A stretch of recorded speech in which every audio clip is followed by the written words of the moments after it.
Hey folks, it's Tom, your Frugal Prepper. So I've had some subscribers ask me because they know where I live. So I live in Springfield, Ohio. I was born and raised here.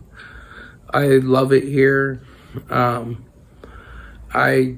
never really ever intended on moving from here. You know, my kids were born and raised here, and but it has gotten a little more challenging here over the last few years with the Haitian immigrants. Now, I don't mind immigrants. You know, America is a country that was built by immigrants.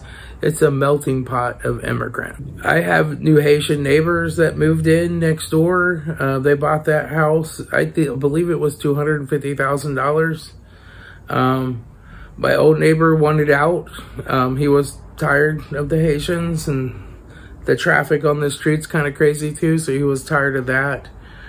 And he wanted out, and they offered him the right price, and he moved out in a week.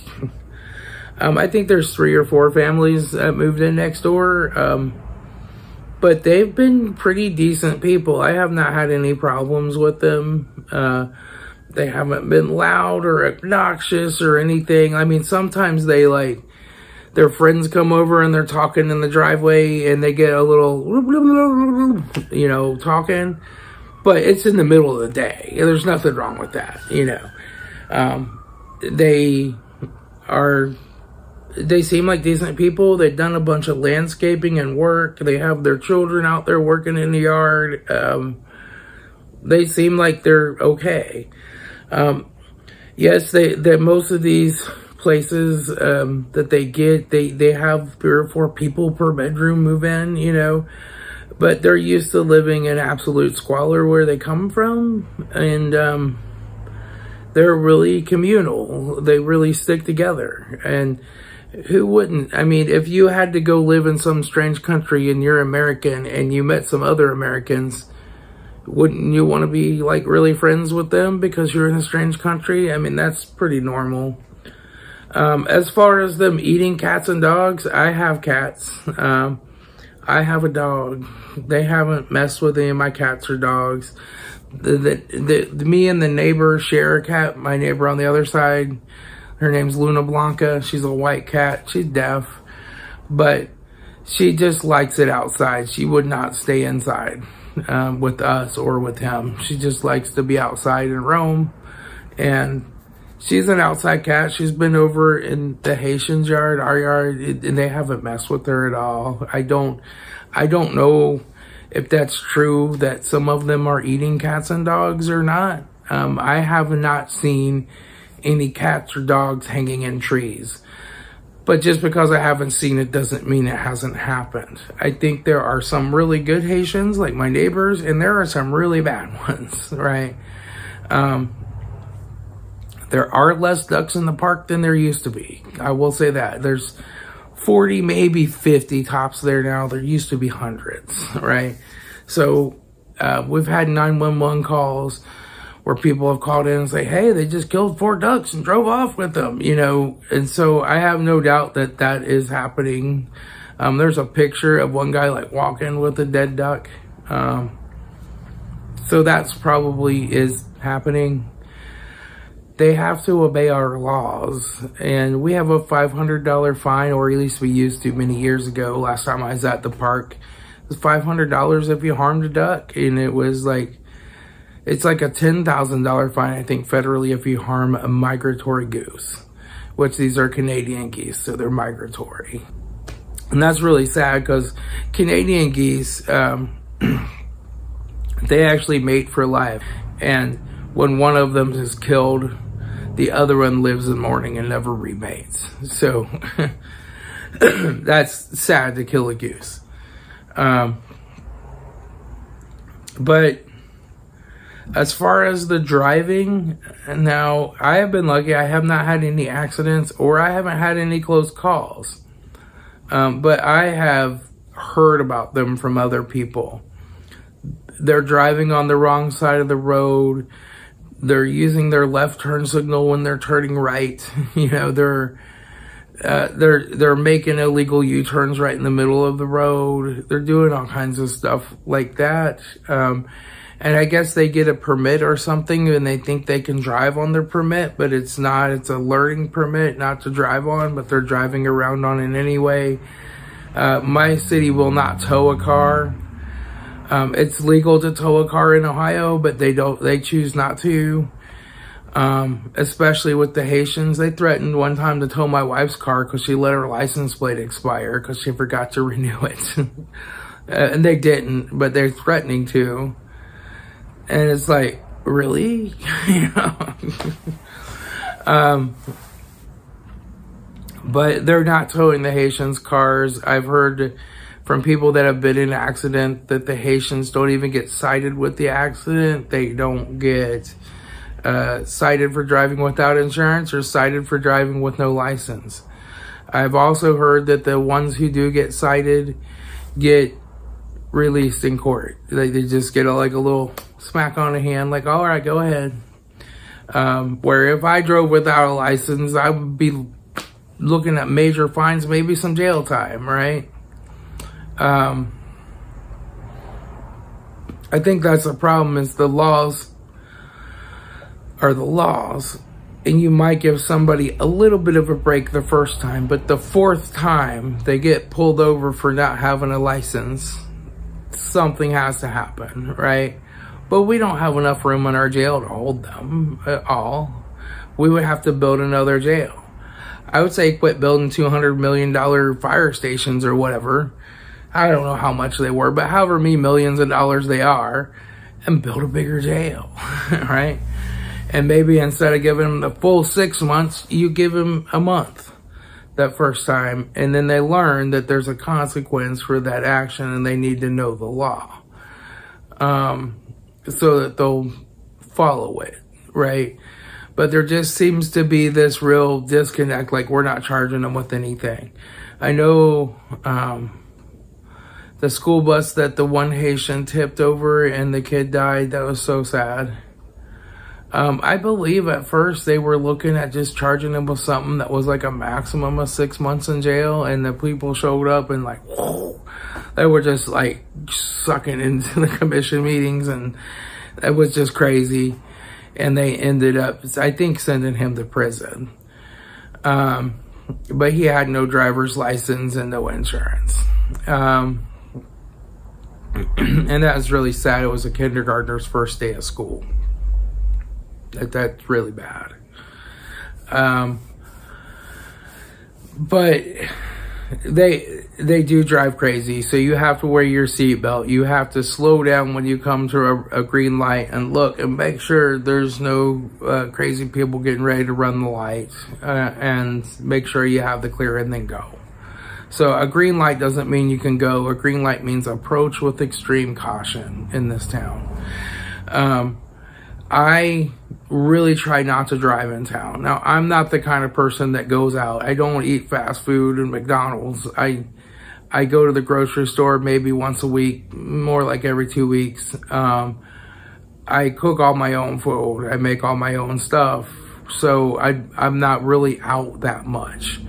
But when I go out, I try to not go to Walmart because they have taken over the local Walmart. I usually go to Myers here in town, but really Bechtel Avenue, that Myers is getting crazy for drivers. There's a lot of crazy driving. So a lot of times I just go out of town to like Urbana or Xenia or somewhere and go do my shopping there. And just be on the road as little as possible. Because the driving situation is out of control. As far as the city commission and the mayor, they're just listening to people who voice very valid concerns. And they're like, okay, thank you for your comments. Your 3 minutes are up. Well, we'll let the next person, you know. I don't get the sense that they really care or are doing anything. There's people in this town that have very valid concerns, and they don't seem to be doing anything. Law enforcement is what we have control over. We can't stop the federal government from giving them protected status or whatever and letting them in the country. We can't stop the state government from sending them here, but we can stop them from not following our laws and making consequences for not following the laws. As far as the Governor DeWine sending more state troopers, so far we've had more state troopers for a while because our police are extremely understaffed, and they keep saying, well, we increased the salary and we're trying to hire. Nobody wants to be a police officer in a town where they can't arrest Haitians for doing anything illegal, right? They have to let 1/3 of the population go. Nobody wants to deal with that. Nobody wants to be a police officer there, right? But the state police have been here to help us out before, but they're pulling over normal people. So, like, they have this light in front of Clark State Community College, and when the college is closed, it just blinks red on both sides, even though there's absolutely nothing parked or coming from the college. And this is a busy road called Leffels Lane. Everybody runs that light because they know there's nothing coming. They just slow down, look, and go. That should be a blinking yellow light. And the other one should be blinking red for them to stop if somebody does come from the college. But the state troopers just like line up there and they start pulling over people who are citizens of Springfield and writing them $250 tickets. They're not doing anything to go out and catch the bad drivers on Bechtel Avenue and pull them over and write them tickets for illegal U-turns and proper left turns. A lot of times they'll be in like the left turn lane and then they'll just make a right turn right in front of traffic, you know. And they're not doing anything about that. They're just finding a way to increase their presence and write more tickets to normal Springfieldians, and take even more of our money, which is already dwindling, right? Our groceries cost twice as much as they used to. Everything's gone up by twice. I mean, just about every single thing, even stuff I bought on Amazon in 2018 for $25 is now $50, right? So the money's going less and less far. Plus now our property taxes are going to increase because the property values are going up like crazy. I mean, we're talking like double the property taxes, which that's good because if my property gets enough higher that it'll sell for, I'm selling it and moving the heck out of this town. But, you know, it's bad because I got paid on them extra property taxes. I do own my house free and clear, so we're lucky that way. I have to pay higher car insurance prices because there's more accidents going on in this town, and we're in a high accident area where there's a lot of uninsured motorist claims, right? So now the car insurance is going up. So everything's just kind of getting more and more expensive. I mean, I have seen them in the stores.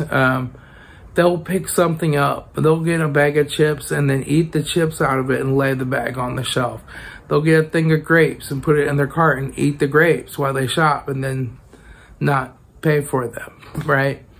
So I think there is some of that going on. I don't know if they know that's wrong or not. I think they do.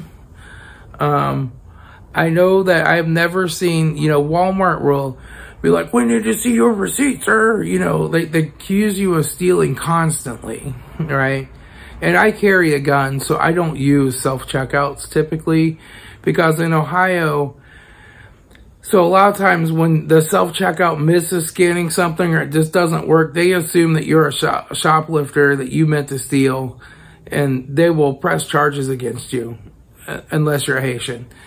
And so then you get arrested for essentially shoplifting. If you do that while you're armed in the state of Ohio, if you have a gun on you, it's perfectly legal to carry a gun concealed constitutionally in Ohio. You will be charged with a felony, not a misdemeanor. So I just don't use self-checkouts. I always use the real person. If there are no real people, I'll go somewhere else and shop. I just want to let people know that there are some good, decent Haitian people that are hard workers, that take care of their house, are polite, and they've nice, they smile, they wave, and they seem like decent people. I don't speak their language, so I can't really talk to them, but they seem like they're good, decent people next to me. But I think there are also some really bad Haitians. And I think it's that way for any culture. There's bad and good, right? So I think what we have is just a case of too much too quick, right? We don't mind some immigrants and trying to work with them and trying to help them, but we're just completely overloaded in every possible way. Our medical and health care clinics and systems are completely overloaded. Our welfare department's completely overloaded. The Bureau of Motor Vehicles is completely overloaded. And the police are also completely overloaded, right? And we just have just a crazy time right now. But I think it is going to get better eventually, I hope. And I'm going to hang it out. I'm going to hang out and figure out what I'm going to do next. If my house all of a sudden becomes worth $250,000, I'm selling it and moving. You know, houses around me don't cost that much. I'll move to Vandalia and buy me a $100,000 house and keep the difference, you know. Because I don't need a really nice house in a really nice neighborhood. I just need a house with a garage, you know. But, you know, that's where we're at. Springfield's just getting kind of crazy. It's never going to be the same as it was, but things change, and you just have to learn to live and adapt to the change. And I like to live my life and ride as many roller coasters as I can, and I don't really pay too much attention to politics or any of that stuff. You know, people keep asking, like, did you watch the debate? Did you watch the debate? Like, no, I already know who I'm voting for. I don't need to watch a debate, you know.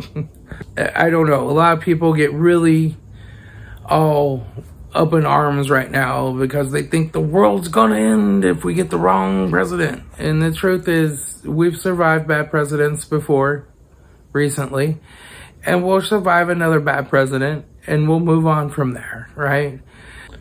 Our country's gonna go one way or the other, right? And it's either, you know, I'm a Christian, so it's either gonna go towards more sin or less sin, right?